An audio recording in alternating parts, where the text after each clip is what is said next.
Hello अस्सलाम वालेकुम students, क्या हाल है? कैसे हैं आप लोग? उम्मीद करता हूँ आप सब लोग खैरियत से होंगे।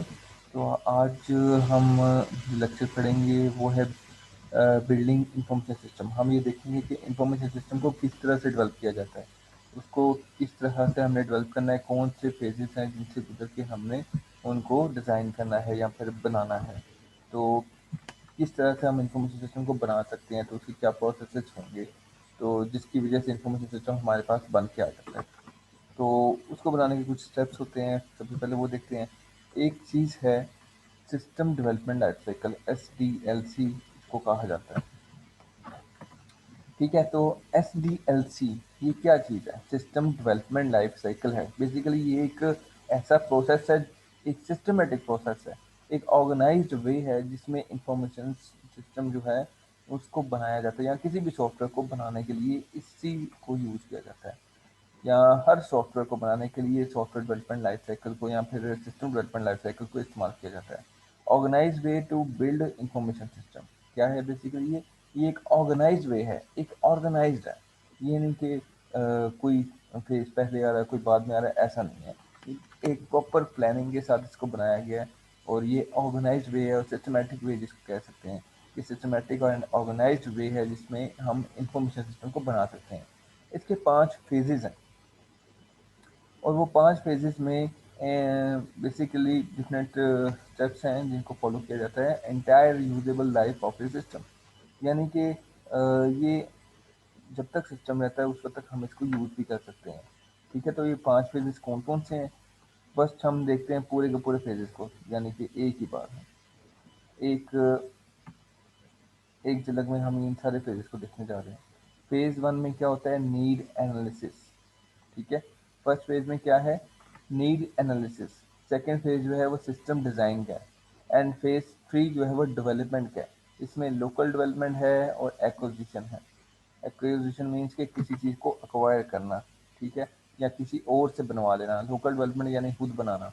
ठीक है, उसके बाद फेज़ 4 है इम्प्लीमेंटेशन, यानी जब कोई चीज़ बन जाए और आप बना लो तो उसको इम्प्लीमेंट करना, लागू कर देना, और फिर उसकी मेंटेनेंस आ जाती है। और फिर ये दोबारा से वापस जा रहा है फेज़ 1 की तरफ। अब आप कहेंगे कि ऐसा क्यों हो रहा है? यानी कि फर्स्ट टाइम जब ये फेज़ 1 2 3 4 5 पूरे हो गए तो बात खत्म हो गई यहाँ पे। लेकिन यहाँ पे बात खत्म नहीं होती। बेसिकली कुछ मॉडल्स हैं जो कि सॉफ्टवेयर डेवलपमेंट के लिए यूज़ किए जाते हैं। उनमें एक मॉडल होता है वाटरफॉल मॉडल। ठीक है, वो इन पांचों स्टेप्स को यूज़ करता है उस वक्त जब उसके पास फुल रिक्वायरमेंट्स हों। नीड एनालिसिस जो है वो पूरी की पूरी रिक्वायरमेंट्स के ऊपर काम करता है। यानी कि जीरो से लेकर, यानी ए से लेकर जी तक सारी की सारी रिक्वायरमेंट्स पहले इकट्ठी करनी है। फिर उसके बाद एक ही बार सिस्टम डिज़ाइन करना है, उसके बाद एक ही बार आपने डेवलपमेंट करनी है, और उसके बाद इम्प्लीमेंटेशन एंड देन मेंटेनेंस, बस खत्म। लेकिन ये अप्रोच पुरानी है और वहाँ पे यूज़ होती है जहाँ पर रिक्वायरमेंट्स बहुत ज़्यादा क्लियर हों। लेकिन मोस्टली आजकल के दौर में अजाइल टेक्नोलॉजी यूज़ होती है, या अजाइल मॉडल्स यूज़ होते हैं, अजाइल अजाइल मेथड यूज़ होते हैं, जो कि आइटरेटिव मेथड्स हैं। आइटरेटिव मेथड में क्या होता है कि कम रिक्वायरमेंट्स के साथ हम काम स्टार्ट कर देते हैं, और उसके बाद हम कम रिक्वायरमेंट्स की सिस्टम डिज़ाइन करते हैं, डेवलपमेंट करते हैं, इम्प्लीमेंट करते हैं, और यूज़र से फीडबैक लेते हैं जिसके लिए हम बना रहे हैं। ठीक है, वो जब बना रहे होते हैं या बना लेते हैं तो फिर यूज़र जो है वो अपनी फीडबैक देता है कि उसको ये एक्सेप्ट है या एक्सेप्ट नहीं है, या उसके अंदर कौन कौन सी मज़ीद चीज़ें उसको चाहिए। हम एक प्रोटोटाइप या एक मॉडल बना देते हैं उनको, और वो मॉडल को देखकर हमें फिर फीडबैक देता है कि मुझे इसके अंदर ये भी चाहिए, ये भी चाहिए। फिर उन रिक्वायरमेंट्स पे दोबारा से काम करना स्टार्ट किया जाता है। फिर उसकी सिस्टम डिज़ाइनिंग होती है, फिर डेवलपमेंट की जाती है, यानी कि उनको मज़ीद बेहतर किया जाता है। फिर करते करते फिर यूज़र को दिखाया जाता है, यूज़र फिर मज़ीद अपनी रिक्वायरमेंट्स बताता है कि मुझे इसके अंदर ये भी चाहिए, ये भी चाहिए। जब तक वो फुल्ली फाइनल कम्प्लीटली ओके नहीं कर देता उस वक्त तक उसकी प्रोडक्ट रेडी नहीं होती, और आइट्रेशन चलती रहती हैं। इन्हें आइट्रेशन होता है, और आइट्रेशन जो है हर आइट्रेशन में ये पाँचों स्टेप्स जो हैं वो बार बार चलते रहेंगे। ठीक है, और अगर करंटली किसी ये पूरे के पूरे फेज के अंदर, या फिर यूँ समझ कि पूरी आइट्रेशन के अंदर उसको कोई चीज़ पसंद नहीं आई तो मेंटेनेंस में उसको ठीक किया जाता है। ठीक है, तो ये ऐसे स्टेप्स चल रहे होते हैं। ठीक है, अब वन बाय वन हम देखेंगे ये फेजेस कहते क्या हैं। ठीक है, इनको कैसे किया जाता है, इन फेजेस के अंदर की कहानी क्या है। तो फेज 1 में क्या है? Need analysis. सबसे पहले यूजर आइडेंटिफाई अ नीड। सबसे पहले क्या किया जाता है कि देखें, हमें पहले पता होना चाहिए। देखें, अगर मैं एक सॉफ्टवेयर इंजीनियर हूँ, आप मेरे पास आते हो कि भाई मेरे पास शॉपिंग मॉल है या फिर मैंने एक शॉप है मेरी, मुझे उसके लिए इन्वेंट्री मैनेजमेंट सिस्टम चाहिए या मुझे उसके लिए एक मैनेजमेंट सिस्टम बनवाना है या कुछ भी ऐसा अपने कारोबार के लिए आप बनवाना चाहते हो, तो मुझे पहले क्या करना है, मुझे फर्स्ट ऑफ ऑल आपकी नीड्स को आइडेंटिफाई करना होगा। आपके बिजनेस को समझना पड़ेगा कि आप किस तरह से बिजनेस कर रहे हो, उसको समझना पड़ेगा, तभी मैं आपसे आपकी रिक्वायरमेंट ले सकता हूँ। ठीक है, तो मुझे फर्स्ट फेज में क्या करना है, नीड एनालिसिस, आपकी ज़रूरियात को देखना है कि व्हाट आर योर नीड्स, और मुझे उस पर गौर व फिक्र करनी है। एनालिसिस का मतलब होता है गौर व फिक्र करना उसको। ठीक है, देखना, परखना और देखना कि कौन सी चीज़ सही है, कौन सी चीज़ फालतू में है, मतलब ये सारी चीज़ें देखना। और users identify a need, user जो है वो फाइंड आउट करेगा कि इनकी नीड क्या है। सॉल्व थ्री मेन प्रॉब्लम्स, पहले क्या किया जाएगा, ये तीन मेन प्रॉब्लम्स को सॉल्व करेगा यूज़र। आपका जहाँ सॉफ्टवेयर इंजीनियर, वो क्या करेगा, डिफाइन द प्रॉब्लम। पहले क्या है कि प्रॉब्लम को डिफाइन करेगा, व्हाट इज इट, आपको क्यों सॉफ्टवेयर चाहिए या आपको क्यों ये सिस्टम बनवाना है। ठीक है, उसमें प्रॉब्लम की डेफिनेशन आएगी कि भाई मुझे ये प्रॉब्लम है, मेरा पहले मैनुअल खाता है, मुझे नहीं समझ आती, आगे पीछे हो जाती हैं, और ये प्रॉब्लम हो जाती है, मुझे प्रॉफिट लॉस स्टेटमेंट के लिए बहुत वर्क करना पड़ता है, ये वो वगैरह वगैरह ऐसे वो बताएगा इन्फॉर्मेशन। तो प्रॉब्लम स्टेटमेंट बताई जाएगी, प्रेजेंट पॉसिबल सोल्यूशन, उसके फिर पॉसिबल सोल्यूशन बताए जाएंगे कि आप ऐसा कर लें, ये कर लें, वो कर लें। ठीक है, तो डिटरमिन द बेस्ट सोल्यूशन, फिर उसमें से फाइंड आउट किया जाएगा बेस्ट सोल्यूशन, यानी कि एक से ज़्यादा सोल्यूशंस पॉसिबल बताए जाएंगे कि आप इस तरह से भी कर सकते हैं, आप उस तरह से भी कर सकते हैं, और फिर उनमें से बेस्ट सोल्यूशन को सेलेक्ट किया जाएगा। ठीक है, technology analyst talks with user, technology analyst जो है यानी कि जनरल टेक्नोलॉजी पर यानी प्रोग्रामिंग लैंग्वेजेस पर काम करना है या एनालाइज करना है, वो यूजर से गुफ्तगू करेंगे, बातचीत करेंगे और फाइंड आउट करेंगे कि उनको किस किस्म का सिस्टम चाहिए। आइदर उनको वेब बेस्ड सिस्टम चाहिए, डेस्कटॉप सिस्टम चाहिए, मोबाइल एप्लीकेशन चाहिए, क्या चाहिए, वहाँ से पता चल जाएगा कि किस टेक्नोलॉजी पर इसको बनाना है। हम देखेंगे, हम कहेंगे भाई आपका बिजनेस कहाँ पर रन होता है, किस तरह से है, आप क्या करना चाहते हो, वेब बेस्ड सिस्टम चाहिए आपको, या फिर वेब बेस्ड सिस्टम ये होता है जो वेब पर चलते हैं।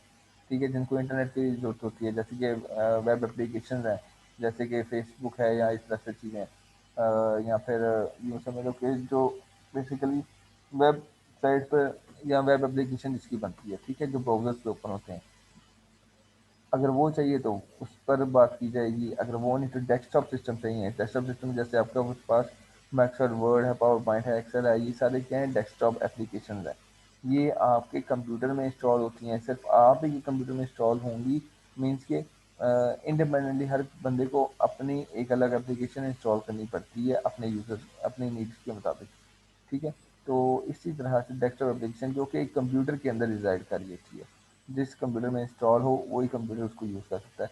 तो ऐसी भी सिस्टम चाहिए, ऐसा डेस्कटॉप इंफॉर्मेशन सिस्टम चाहिए तो वो बताएंगे। और अगर मोबाइल एप्लीकेशन भी चाहिए उसकी, या मोबाइल ऐप भी चाहिए कि मुझे वेब बेस्ड भी चाहिए और मोबाइल ऐप भी चाहिए, तो वो यानी कि फाइंड आउट करेंगे कि क्या चीज़ इनको चाहिए और क्या क्या, एक से ज़्यादा भी वो कह सकते हैं, यानी कि ये भी हो सकता है कि वेब पे भी और मोबाइल पे भी एक ऐप बनवा दें। ठीक है, तो define the problem using description tool, यानी कि कुछ डिस्क्रिप्शन टूल्स के थ्रू प्रॉब्लम को डिफाइन किया जाता है। Solution is presented to a manager, और फिर सोल्यूशन जो है वो मैनेजर को दिया जाता है। ठीक है, बेसिकली जो सोल्यूशन होता है, जो भी मुंतहिब करता सोल्यूशन होता है, वो आगे मैनेजर को दिया जाता है फर्दर डिसीजंस के लिए कि भाई अब हमें क्या करना चाहिए, ये एक प्रोजेक्ट आया है, इसकी फिजिबिलिटी ये है। फिजिबिलिटी होता है कि हम ये काम कर सकते हैं या नहीं कर सकते, तो ये हमारे बजट में है या इसका ये बजट है, तो इसके अंदर हम ये काम करके चीज़ों को दे सकते हैं या नहीं दे सकते, या क्या हमें किसी और से करवा के देना चाहिए या खुद करना चाहिए। ये सब कुछ फिजिबिलिटी में आता है। फिजिबिलिटी मीन्स कि आप ये काम करने जा रहे हो या नहीं करने जा रहे हो, आप ये देखते हो आप कर सकते हो या नहीं कर सकते हो। ठीक है, तो ये मैंने सर जितनी बात की एज ए सॉफ्टवेयर इंजीनियर, यहाँ पे एज ए टीम मैंने बात की है कि हम यूज़र से डाटा लेंगे और उसको अपने डाटा मैनेजर को प्रेजेंट करेंगे वगैरह वगैरह। फिर फेज़ टू में क्या होता है, फेज़ टू में सिस्टम डिज़ाइन आ जाता है। सिस्टम डिज़ाइन में क्या है बच्चे, सिस्टम डिज़ाइन में जो रिक्वायरमेंट्स मिलती हैं, अब देखें रिक्वायरमेंट्स जब मिलती हैं ना, एक और मैं चीज़ बताना चाह रहा हूँ कि रिक्वायरमेंट्स लेने के कुछ टेक्निक्स होती हैं। मीन्स के कुछ मेथड्स हैं इसके रिक्वायरमेंट गैदर करने के। नीड एनालिसिस में क्या करते हैं, हम रिक्वायरमेंट्स को गैदर कर लेते हैं। रिक्वायरमेंट्स को गैदर करने की कुछ टेक्निक्स होती हैं, जैसे कि हम क्वेश्चनियर्स बना लेते हैं। अब हम एक पेपर में क्वेश्चन बना लेते हैं, हम पूछते हैं भाई कस्टमर से, यहाँ पे जो भी यूज़र है सिस्टम के, कंपनी के अंदर डिफरेंट एम्प्लॉयज़ होते हैं, वो यूज़र भी होते हैं एक इंफॉर्मेशन सिस्टम के, तो उसके बारे में हम मालूमात लेंगे कि भाई आपको क्या चीज़ चाहिए, कैसे चाहिए, कितना चीज़ चाहिए। मैनेजर से इंटरव्यू करेंगे, इंटरव्यू भी एक टेक्निक है जिसके थ्रू हमें डाटा फाइंड आउट होता है, हमें मिल जाता है, हमें पता चलता है। फिर इसके अलावा ऑब्जर्वेशन भी है, ऑब्जर्वेशन के थ्रू भी हम डाटा को एक्वायर कर सकते हैं। मीन्स कि हम देख सकते हैं कि ऑब्जर्व करते हैं, हम देखते हैं कि किस तरह से एक ऑर्गेनाइजेशन अपना काम कर रही है जिसके लिए हमें इंफॉर्मेशन सिस्टम बनाना है। तो वहाँ से भी हमें उनकी वर्किंग की समझ आएगी, वहाँ से भी हमें मालूमात मिलेगी और डाटा हमें मिल सकता है, रिक्वायरमेंट्स में मिल सकती हैं। ठीक है, तो कई तरह के मेथड्स हैं जो कि यूज़ होते हैं, सर्वेज भी यूज़ की जाते हैं फिर। ठीक है, जिससे हमें डाटा को पता चलता है कि किस तरह का रिक्वायरमेंट्स हैं इनकी। ठीक है, फिर एक बार जब रिक्वायरमेंट्स जो हैं, ठीक है, फेज़ 2 में क्या होता है कि जब एक बार आपकी रिक्वायरमेंट्स फुल एंड फाइनल हो जाती हैं, या फिर जो थोड़ी बहुत भी मिले आपको, लेट्स सपोज जितनी भी मिलती हैं आपको, आप उसके बाद आप क्या करते हो, उसका सॉल्यूशन डिफाइन करना शुरू कर देते हो। डाटा स्टोरेज बताते हो, उसका यूजर इंटरफेस बताते हो, रिपोर्ट्स बताते हो। Solution is define, data storage, हम डाटा स्टोरेज के बारे में बात करते हैं। फिर यूजर इंटरफेस क्या होगा, उस सिस्टम डिज़ाइन में हम बताते हैं कि डाटा कहाँ पे स्टोर करना है, यूज़र इंटरफेस किस तरह का होगा, उसकी रिपोर्ट्स कैसे निकलेंगी और किस तरह की रिपोर्ट्स होंगी, किस टाइप की होंगी। सेवरल डिज़ाइन टूल्स यहाँ पे यूज़ होते हैं, टॉप टू डाउन और bottom up design. Top down approach में क्या यूज़ होता है कि हम टॉप से स्टार्ट करते हैं सोचना, ठीक है, और करते करते बॉटम तक आते हैं, नीचे नीचे आते रहते हैं। बॉटम अप में क्या होता है, हम वेरी लो से स्टार्ट करते हैं और उसके यानी कि बिल्कुल बॉटम से स्टार्ट करते हैं। मीन्स के एंड पॉइंट से स्टार्ट करेंगे, किसी एक पॉइंट से स्टार्ट करेंगे और उसके बाद हम ऊपर उसके ऊपर सोचना शुरू कर देंगे। लाइक मैं कहता हूँ कि एक फॉर्म है ऐड यूज़र का, तो ऐड यूज़र का जब मैंने फॉर्म किया तो ये मुझे एक अप्रोच है। अब इसके बाद मैं कहता हूँ कि ऐड यूज़र मैंने किया, तो ऐड यूज़र के बाद एडिट यूज़र भी हो सकता है। एडिट यूज़र के बाद मैंने डिलीट यूज़र भी करना हो सकता है, और यूज़र ऐड करने के लिए मुझे एडमिन पैनल भी चाहिए। तो मैं नीचे से ऊपर सोच रहा हूँ, बॉटम अप सोच रहा हूँ। ठीक है, तो फिर एडमिन पैनल के अंदर एक मेन्यू होना चाहिए, एक यूज़र मैनेजमेंट का। यूज़र मैनेजमेंट से फिर यानी कि इस तरह से बंदा सोचता है, नीचे से ऊपर। वो टॉप डाउन में क्या होता है, टॉप डाउन में डिज़ाइन में क्या होता है, ऊपर से यानी टॉप से डाउन तक सोचा जाता है, यानी कि इस तरह से डिज़ाइन टूल्स काम करते हैं। Case tools use to build prototypes. ठीक है, केस टूल्स यानी कंप्यूटर एडेड सॉफ्टवेयर इंजीनियरिंग, ये बेसिकली ये एक ऐसा टूल है जो कि प्रोटोटाइप्स को डेवलप करने के लिए, प्रोटोटाइप्स को एक मॉडल क्रिएट करने के लिए बनाया जाता है। ठीक है, अब फेज़ 3 आ जाता है आपके पास। फेज़ 3 में क्या होता है कि डेवलपमेंट होती है, यानी कि आपने क्या कर लिया, पहले फेज़ में आपने रिक्वायरमेंट कलर कर ली, उसके मुताबिक आपने सिस्टम को डिज़ाइन किया। सिस्टम को डिज़ाइन करने के बाद अब आपको डिज़ाइन करने के बाद अब आपको उस डिज़ाइनिंग के मुताबिक डेवलपमेंट करनी है। डेवलपमेंट मतलब कि अपना आपने कोड करना है। अब आपको काम करने लगे हो, उस पर बनाने लगे हो। ठीक है, जो पहले चीज़ डिसाइड की कर ली थी आपने, उसके मुताबिक अब आप बनाने लगे हो, काम शुरू हो गया। तो solution to the problem is built, यानी कि सॉल्यूशन जो है प्रॉब्लम के लिए जो आपने डिज़ाइन किया था कि ये सॉल्यूशन है इस प्रॉब्लम के लिए, तो वो बनाना शुरू कर देते हैं। अब प्रोग्रामर प्ले अ की रोल, प्रोग्रामर्स जो हैं इसमें बहुत बड़ा रोल अदा करते हैं। वो किस तरह से, क्योंकि जो प्रोग्राम्स बनाए जाते हैं इन प्रॉब्लम्स को सॉल्व करने के लिए वो प्रोग्रामर ही बनाते हैं, और वो किसी हाई लेवल लैंग्वेज में बनाते हैं। तो उसका जो कोड करना होता है वो प्रोग्रामर्स नहीं करना होता है, प्रोग्रामर्स या कोडर्स जो हैं वो ही कोड लिखते हैं, वही इंस्ट्रक्शंस लिखते हैं, किसी भी प्रॉब्लम को सॉल्व करने के लिए वही सॉफ्टवेयर क्रिएट कर रहे होते हैं। तो सॉल्यूशन में भी परचेज, सॉल्यूशन हो सकता है परचेज भी किया जा सकता है। मैंने फ्री बेल्ट में ये भी बताया था कि यार जब आप रिक्वायरमेंट्स की तरफ आते हो और देखते हो, फिर फिजिबिलिटी रिपोर्ट जब देखते हो तो उसमें ये भी देखते हो कि भाई हमें ऐसा हो सकता है कि हम किसी और ने ये काम किया हो ऑलरेडी, तो हम उससे चीज़ परचेज करके कस्टमर को फुलफिल कर दें।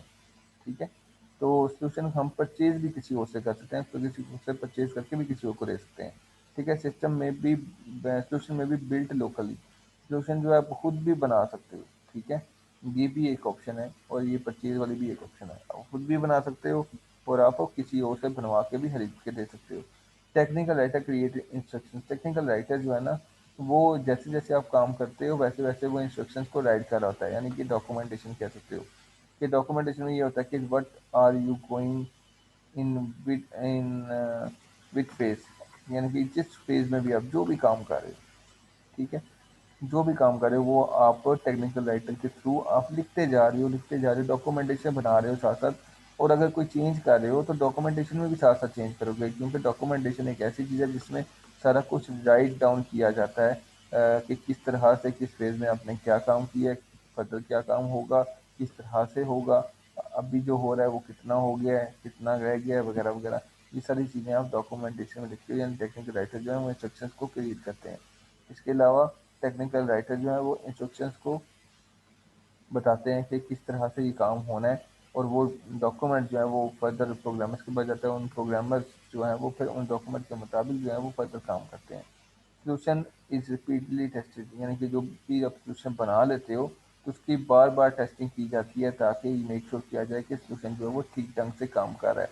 पहले उसकी अल्फा टेस्टिंग की जाती है, उसके बाद उसकी बीटा टेस्टिंग होती है, और फिर उसको फुल एंड फाइनल रिलीज किया जाता है। अल्फा टेस्टिंग में ये होता है कि प्रोग्रामर जो है वो खुद टेस्टिंग करता है, ठीक है। प्रोग्रामर क्या करता है, खुद से टेस्टिंग करता है, खुद अच्छी तरह से अपनी तसल्ली कर लेता है। उसके बाद बीटा रिलीज होता है इसका। बीटा वर्जन रिलीज, वैन बीटा आपने देखा होगा कि कुछ सॉफ्टवेयर है उसका बीटा वर्जन आया हुआ है। बीटा वर्जन ये होता है कि अभी वो फुल एंड फाइनल रिलीज नहीं हुआ, लेकिन वो सिस्टम जो है, वो जो सॉल्यूशन है, वो जो प्रोडक्ट है, वो लोगों तक पहुंचा दी जाती है ताकि यूज़र्स का फीडबैक लिया जा सके।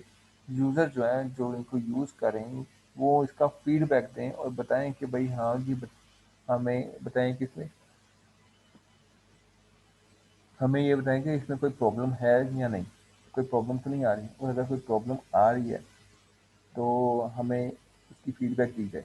तो उसकी फीडबैक की रोशनी में डिलाइट और कस्टमर फीडबैक वो क्या करते हैं, वो इसको इम्प्रूव करते हैं। तब जाकर इम्प्रूवमेंट कर करके उसकी फिर से रीटेस्टिंग करके फिर फुल एंड फाइनल वर्जन जो है वो रिलीज कर देते हैं, ठीक है। आगे फिर बात करते हैं इम्प्लीमेंटेशन। इम्प्लीमेंटेशन में कहते हैं installation of hardware and software, user must convert to the solution. इसमें क्या है कि आप इम्प्लीमेंटेशन करना शुरू कर देते हो। इम्प्लीमेंटेशन में ये होता है जब एक बार आपकी चीज़ डेवलप हो चुकी है, ठीक है, आपने सॉल्यूशन को टेस्ट कर लिया, टेस्ट करने के बाद अब आपकी इम्प्लीमेंटेशन आ गई, ठीक है। टेस्टिंग बेसिकली एक और चीज़ भी है, मैं एक चीज़ छोड़ गया हूँ। टेस्टिंग में एक यूनिट टेस्टिंग भी होती है और एक मॉड्यूल टेस्टिंग भी होती है, और इंटीग्रेशन टेस्टिंग भी होती है, ठीक है। यूनिट टेस्टिंग में हर मॉड्यूल को इंडिपेंडेंटली टेस्ट किया जाता है, ठीक है, फिर उसको इंटीग्रेट करके सबको जमा करके, यानी कि एक कंप्लीट सॉफ्टवेयर की शक्ल में लाकर भी टेस्ट किया जाता है कि एवरीथिंग इज वर्किंग फाइन और नॉट, ठीक है। उसके बाद जब ये सारी तसल्ली आपकी हो जाती है तो फेज़ 4 में आप इस जो भी सॉफ्टवेयर आपने बनाया है वो लागू कर देते हो, वो इम्प्लीमेंट कर देते हो। और इम्प्लीमेंट करने के लिए हो सकता है आपको हार्डवेयर और सॉफ्टवेयर की ज़रूरत पड़े, जो कि ज़रूरत पड़ती है, क्योंकि कंप्यूटर को या फिर सॉफ्टवेयर को रन करने के लिए एक स्पेसिफिक हार्डवेयर और सॉफ्टवेयर की ज़रूरत पड़ती है बेसिकली। हार्डवेयर समझ लें कि कंप्यूटर को चाहिए, और एक कोई भी सॉफ्टवेयर जब उसमें इंस्टॉल होना होता है तो उसकी कुछ रिक्वायरमेंट्स होती हैं, यानी उसको कुछ फ्री स्पेस चाहिए होती है सी में, तो वो हार्डवेयर के लिए सी रिक्वायर करता है। फिर उसको कोई प्लेटफॉर्म चाहिए होता है, जो फर्स्ट करें वो विंडोज़ प्लेटफॉर्म पे है तो वो विंडोज़ इन्वायरमेंट उसको चाहिए, ये नहीं कि मैकिन्टोश के अंदर वो बनाया जाए, ऐसा नहीं है। तो मीन्स के प्लेटफॉर्म भी डिपेंडेंट करता है, ठीक है। आप विंडोज़ एप्लीकेशन बना रहे हो तो विंडोज़ पर ही वो चलेगी, ठीक है।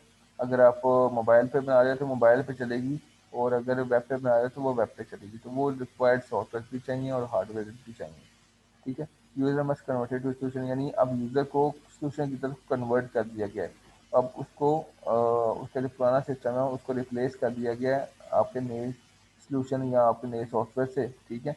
उसके कुछ डिफरेंट स्टेप्स हैं। डायरेक्ट कन्वर्जन, डायरेक्ट कन्वर्जन में क्या होता है कि वर्किंग जो है ओल्ड सिस्टम की, यानी कि जो पुराना सिस्टम है उसको बंद कर दिया जाता है, ठीक है। जो पुराना सिस्टम है डायरेक्ट कन्वर्जन में इसकी एक मेथड्स हैं, बेसिकली इम्प्लीमेंटेशन मेथड हैं ये चार, ठीक है। तो इसमें क्या होता है कि पुराने मेथड को या पुराना जो भी उनका तरीकाकार था, पुराना सिस्टम जो था, ओल्ड सिस्टम था, उसकी वर्किंग को बंद कर दिया जाता है और नया सिस्टम भेज दिया जाता है कि डायरेक्टली आप इसको अब यूज़ करें। और फिर ट्रेनिंग का उसके साथ साथ ट्रेनिंग भी की जाती है कि प्रॉपर यूज़र्स को ट्रेनिंग दी जाती है, ताकि क्योंकि जो नया सिस्टम है उससे आपके एम्प्लॉयज़ ऑर्गेनाइजेशन के जो एम्प्लॉयज़ होते हैं वो फैमिलियर नहीं होते, उनको नहीं पता कि नया सिस्टम कैसे हमने चलाना है। तो उसके लिए ट्रेनर्स भी प्रोवाइड किए जाते हैं, वो ट्रेन करते हैं, सिखाते हैं कि किस तरह से अपने नए सिस्टम को चलाना है, क्या क्या काम कब कब और कैसे कैसे करना है। ठीक है, तो वो भी होता है। तो फिर आगे क्या होता है यहाँ पे, डायरेक्ट कन्वर्जन में क्या होता है, working of old system is stop and new system is implemented. क्या होता है कि डायरेक्ट सिस्टम कन्वर्जन मेथड में ओल्ड सिस्टम जो है खत्म हो जाता है और न्यू सिस्टम जो है उस पर वर्किंग शुरू कर दी जाती है। पैरेलल सिस्टम में क्या होता है, पैरेलल के अंदर ये होता है कि नया सिस्टम और पुराना सिस्टम दोनों को इम्प्लीमेंट किया जाता है, यानी ओल्ड सिस्टम जो है वो तो चल ही रहा है ना, तो उसके साथ साथ न्यू सिस्टम को भी इम्प्लीमेंट कर देते हैं और दोनों को चेक करते हैं, दोनों की परफॉर्मेंस चेक करते हैं। ठीक है, ओल्ड सिस्टम भी चल रहा है, यहाँ पे इस डायग्राम में देखें ओल्ड सिस्टम भी चलता जा रहा है और न्यू सिस्टम भी चलता जा रहा है। तो क्या हो रहा है कि न्यू सिस्टम और ओल्ड सिस्टम की जो परफॉर्मेंस है उनको मेजर किया जाता है। अगर तो न्यू सिस्टम की परफॉर्मेंस अच्छी रहती है तो पुराने सिस्टम को बंद कर दिया जाता है और न्यू सिस्टम को एक्सेप्ट कर लिया जाता है। ठीक है, उसके बाद आती है फेज्ड कन्वर्जन। फेज कन्वर्जन में क्या होता है कि फेज सिस्टम कन्वर्टेड मेथड। इसमें क्या है कि पहले एक फेज में सिस्टम को इम्प्लीमेंट किया जाता है, यानी कि यूँ समझ कि फेज सिस्टम में ये होता है कि भाई आपका जो पूरे का पूरा सिस्टम है ना, मीन्स कि आपका जो पूरी की पूरी ऑर्गेनाइजेशन है उसमें फर्स्ट करें डिफरेंट डिपार्टमेंट्स हैं।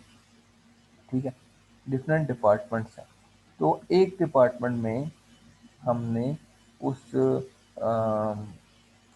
प्रोडक्ट को, उस सॉफ्टवेयर को लॉन्च कर दिया, हमने रिप्लेस कर दिया और उन यूज़र से फिर फीडबैक ली कि भाई ये कैसा चल रहा है, ठीक चल रहा है, नहीं चल रहा। अगर वो एग्री कर लेते हैं, वो बात मान जाते हैं या फिर वो सेटिस्फाई हो जाते हैं उस सिस्टम से, उस प्रोडक्ट से, उस सॉफ्टवेयर से, तो फिर हम दूसरे डिपार्टमेंट को भी कर देते हैं, दूसरे डिपार्टमेंट में भी ये नया सिस्टम जो है वो इम्प्लीमेंट कर देते हैं।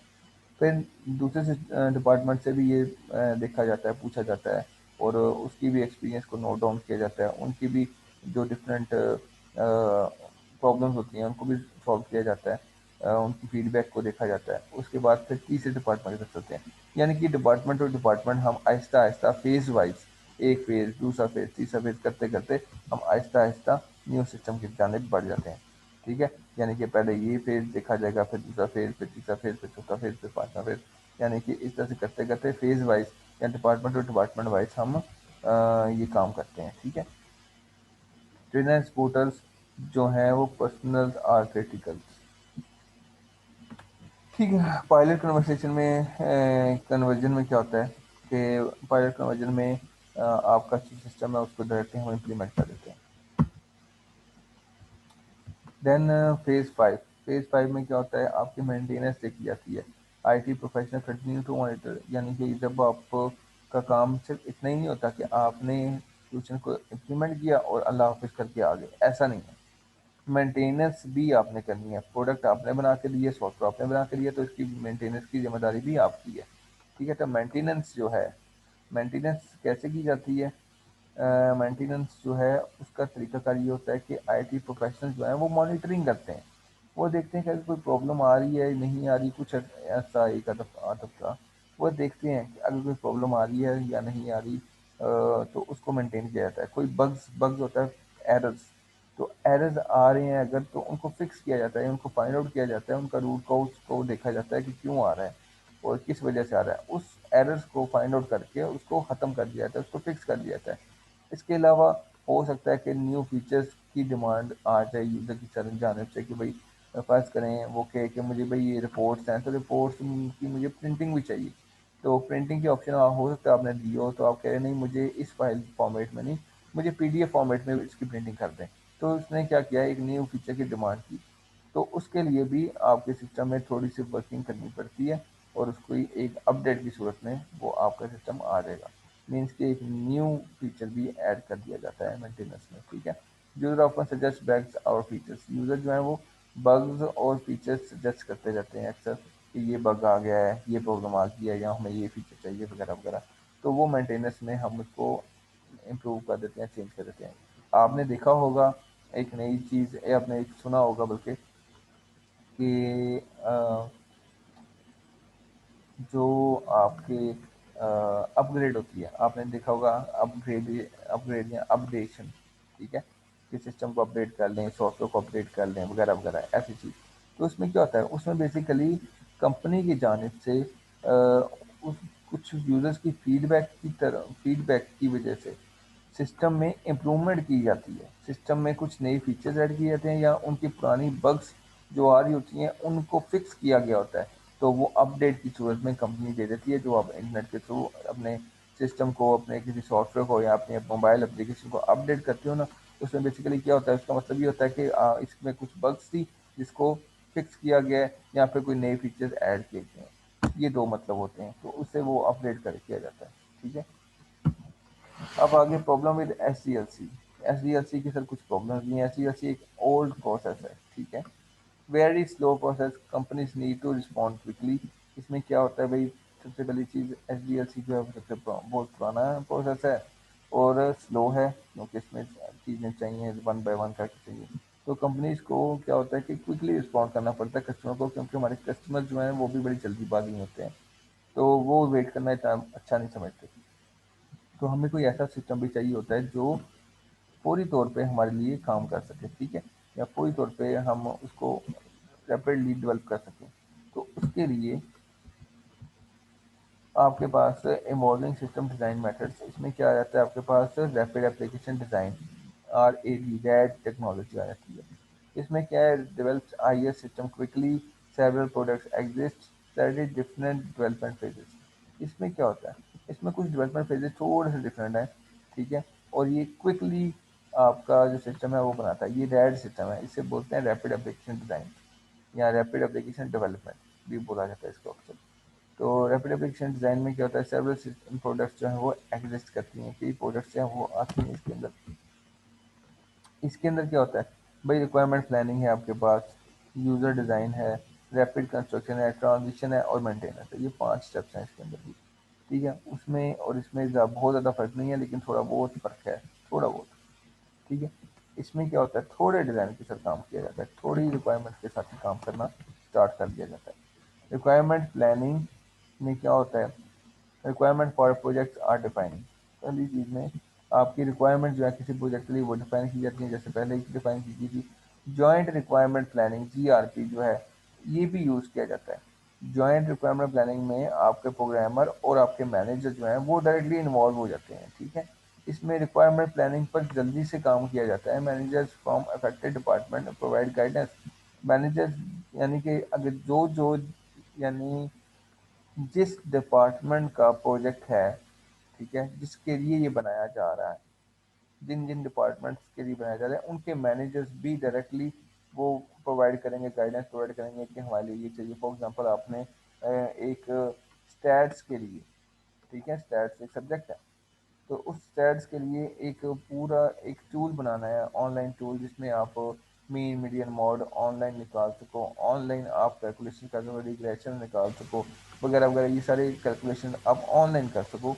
तो उस हवाले से आपको अफेक्टेड डिपार्टमेंट जो होते हैं, जिनके जो कि इस सॉफ्टवेयर से मुंसलिक है, वो आपको गाइडेंस भी प्रोवाइड करेंगे, ठीक है।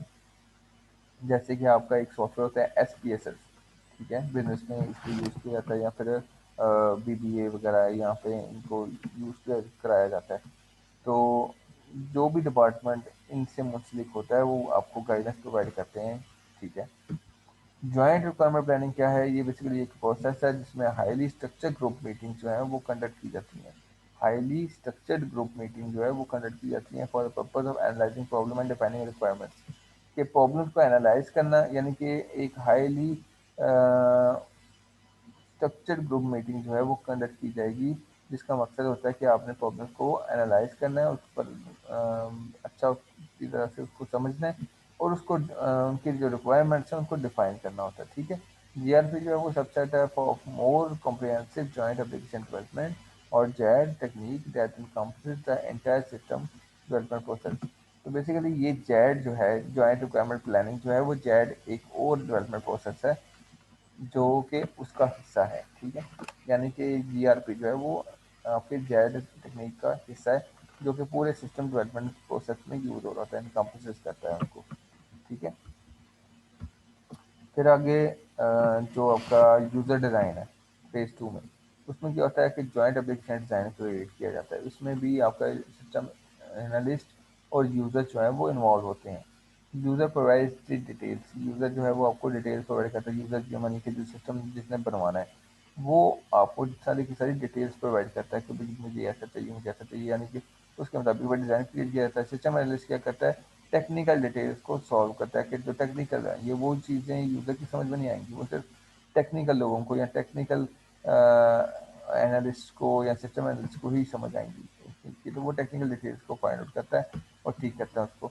रैपिड कंस्ट्रक्शन में क्या होता है कि based on previous two phases, information system professionals IS, जो इंफॉर्मेशन सिस्टम प्रोफेशनल्स हैं, डेवलप द प्रोजेक्ट, प्रोजेक्ट को डेवलप करते हैं। Variety of tool can be use, user prove each portion. क्या होता है कि आप फटाफट से एक छोटा सा पोर्शन जो है वो क्रिएट कर लेते हैं एक सॉफ्टवेयर का, ठीक है। होता क्या है कि एक सॉफ्टवेयर का छोटा सा पोर्शन क्रिएट होता है। पहले क्या था, पूरा पूरा सॉफ्टवेयर क्रिएट करना पड़ रहा था एक ही बार में, लेकिन अब क्या है कि एक छोटा सा पोर्शन क्रिएट किया जा रहा है। यूजर जो है उस पोर्शन को अप्रूव करता है, ठीक है। वो चेक करता है या उस पोर्शन को अप्रूव करेगा, या फिर मल्टीपल पोर्शन जो आपने बनाए हैं या फिर पार्ट्स बनाए हैं, छोटे छोटे पार्ट्स बनाए हैं, मॉड्यूल्स बनाए हैं, जो भी, उनको वन बाय वन अप्रूव करेगा, देखेगा कि भाई हाँ भाई ये सही है या ये सही नहीं है, ये मेरे मुताबिक है, इसके अंदर ये फीचर्स ऐड होने चाहिए, ये ठीक काम नहीं कर रहा, इसकी जो टाइम है वो ज़्यादा लग रहा है, वगैरह वगैरह। हर तरह से वो देखता है और अप्रूव करेगा, ठीक है। फिर उसके बाद ट्रांजिशन आती है, system is tested on a sample data. इसमें क्या होता है कि जब आपका एक बार सिस्टम क्रिएट हो जाता है ना, तो उसके बाद आपने उसको कोई सैंपल डाटा देना है, और सैंपल डाटा देखकर आपने टेस्ट करना है कि क्या सिस्टम हमारे सैंपल डाटा पे ठीक काम दे कर रहा है। यानी कि सैंपल डाटा देंगे तो उसका हमें पता है कि रिजल्ट्स क्या आने हैं, तो हम देखेंगे कि सैंपल डाटा पे क्या वो रिजल्ट्स जो हमें प्रोवाइड कर रहा है वो ठीक है या नहीं, ठीक है। हम कंपेयर भी करेंगे, सिस्टम को टेस्ट करेंगे सैंपल डाटा पे। यूज़र जो है वो ट्रेन किया जाएगा ऑन द सैंपल, यानी कि यूज़र की ट्रेनिंग भी कर दी जाती है सैंपल डाटा पे कि भाई फर्स्ट करें आपके पास कोई बैंकिंग सिस्टम है, तो हम ये कहते हैं कि हम एक अकाउंट फर्जी तौर पे एक अकाउंट बनवाएंगे कि भाई अगर आपने एक नया अकाउंट बनाना है तो सैंपल डाटा है ये फलां बंदा है, ठीक है, ये फलां बंदा है और इस बंदे ने का अकाउंट आपने क्रिएट करना है, तो उसकी सारी डिटेल्स ये हैं, तो ये सैंपल डाटा होगा। तो आपने उस सैंपल डाटा के मुताबिक उन सारी डिटेल्स के मुताबिक एक अकाउंट नया क्रिएट करके बताना होगा। New system run parallel to existing, क्या होता है कि न्यू सिस्टम जो है वो पहले वाले सिस्टम के साथ साथ पैरेलल चल रहा था, इसमें पैरेलल इम्प्लीमेंटेशन होती है, ठीक है। तो phase complete when bugs are gone, ठीक है।